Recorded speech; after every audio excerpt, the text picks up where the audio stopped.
Hello, and welcome back to Hymns and Their Stories. Today, we're exploring one of the most beloved hymns ever written, a hymn that has comforted grieving hearts, strengthened weary souls, and guided millions through life's darkest valleys. But what if I told you that this hymn was born from unimaginable tragedy? What if one of Christianity's most comforting songs emerged from the deepest sorrow a man could experience? This is the story behind Precious Lord, Take My Hand.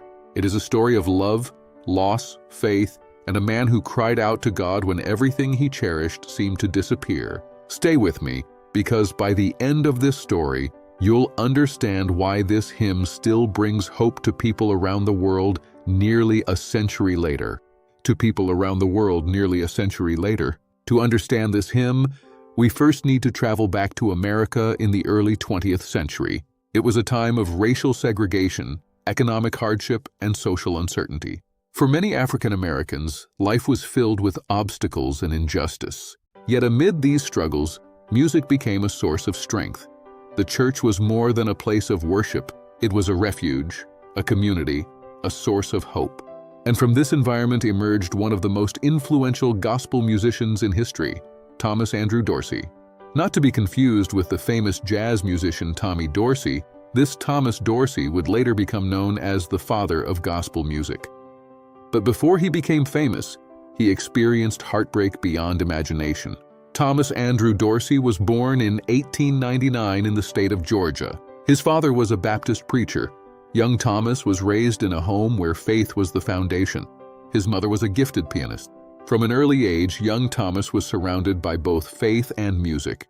Yet life was not easy. He witnessed poverty and racial discrimination. Music became his escape, a way to process the world around him. As a young man, he moved to Chicago, where he developed remarkable musical talent. Interestingly, he did not begin as a church musician. He became deeply involved in blues music and performed under the nickname Georgia Tom. His music gained popularity, but inside he struggled. He felt torn between entertainment and the call of faith.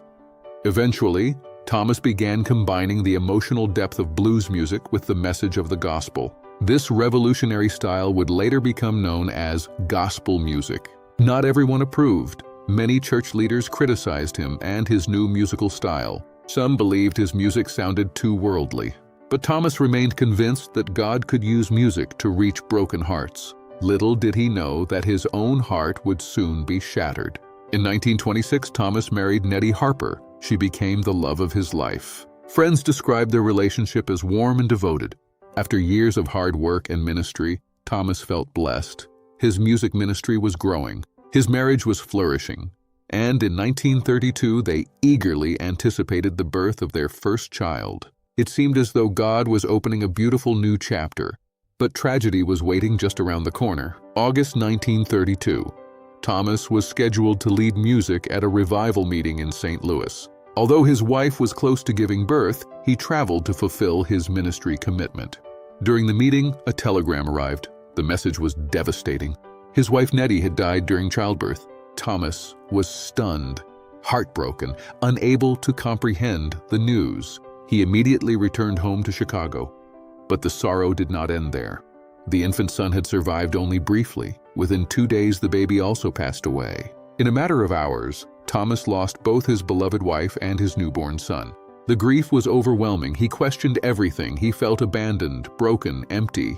Later, he admitted that he wanted to walk away from ministry altogether.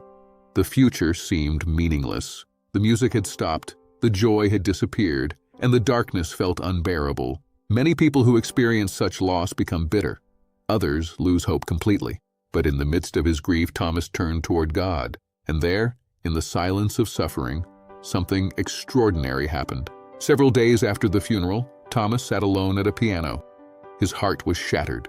Words failed him. Yet deep inside, a prayer began to emerge.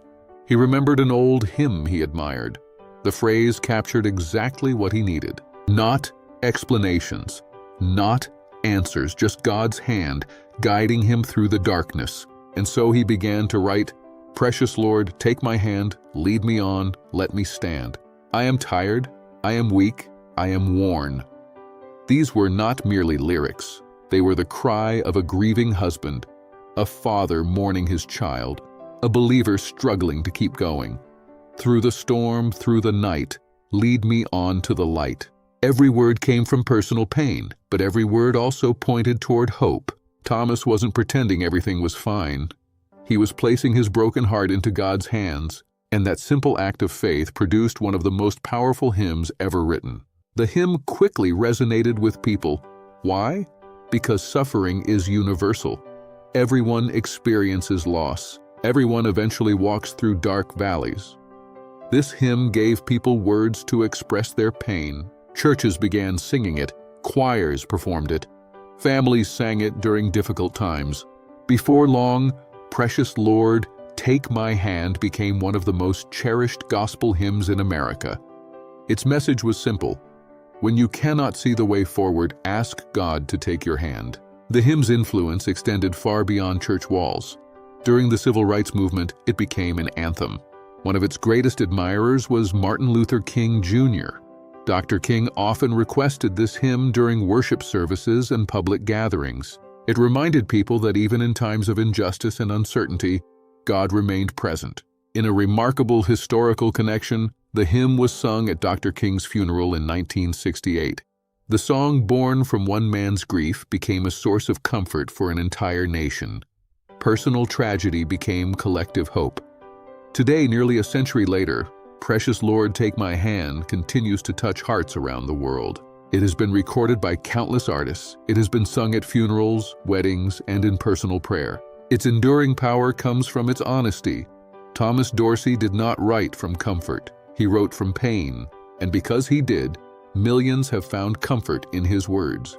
His tragedy became their hope. His tears became their song.